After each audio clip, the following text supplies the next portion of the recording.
Hey guys, welcome back to my channel and welcome back to another mini vlog. So এটা হচ্ছে উড়িষ্যা ব্লগের part 5 আর এটা হচ্ছে উড়িষ্যাতে আমাদের ডে 2।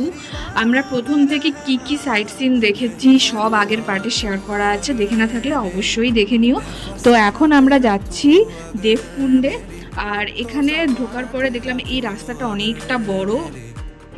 টিকিট কাউন্টার থেকেই আমরা জিজ্ঞাসা করলাম টিকিট কাটার পর, তো বললো বাইক নিয়ে যেতে, কারণ অনেকটা রাস্তা। অ্যান্ড বাইক নিয়ে যাওয়ার পরেও আমাদেরকে প্রায় তো 3-4 কিলোমিটার কি তারও বেশি হবে আমরা হেঁটে গেছিলাম, মানে বিশাল বড় জায়গা নিয়ে। আর অনেকটা যাওয়ার পরে তারপরে সাইট সিন।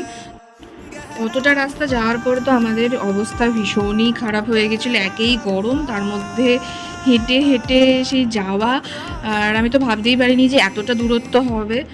যদিও জায়গাটা খুবই সুন্দর, কিন্তু দূরত্বটা একটু বেশি। তো যাই হোক, গল্প করতে করতে গান শুনতে শুনতে আমরা চলে এলাম দেবকুণ্ডে। আর এই দেবকুণ্ড হচ্ছে এমন একটা জায়গা, কথিত আছে যে এখানে দেবতারা আগে স্নান করতেন, তাই নাম হচ্ছে দেবকুণ্ড। জায়গাটা ভীষণই সুন্দর। আর আমি এখানে ফটো ভিডিও করেছি, প্রচুর ফটো তুলেছি এখানে, ভীষণই সুন্দর জায়গা।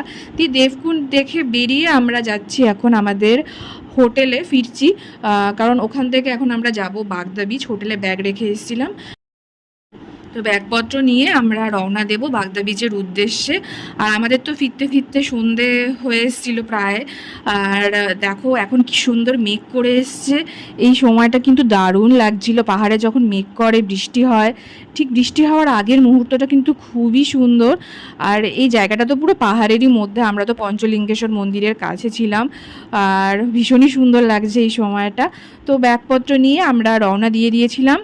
ওখান থেকে মোটামুটি 1 ঘন্টার রাস্তা ছিল বাগদা বিচ। আর রাস্তাটাও ভীষণ সুন্দর, পরিষ্কার চওড়া রাস্তা। আর আমার এই ধরনের রাস্তাগুলো ভীষণ ভালো লাগে, ভিডিও করতেও খুব ভালো লাগে। আমাদের উড়িষ্যার বাগদা বিচে ঢুকতে ঢুকতে প্রায় 7টা বেজে গেছিলো। আমাদের চেক ইন টাইম তো অনেকক্ষণ ছিল, কিন্তু আমরা বলেই দিয়েছিলাম ফোন করে যে আমাদের পৌঁছাতে লেট হবে। আর রিসর্টটা ছোট, কিন্তু খারাপ ছিল না, বেশ সুন্দর। আর এরকম নাইট ভিউটা খুবই সুন্দর, সামনেটা তো খুবই সাজানো গোছানো, পুলও ছিল অনেক বড়। আর ঢুকেই আমাদেরকে চা আর পকোড়া দেওয়া হলো।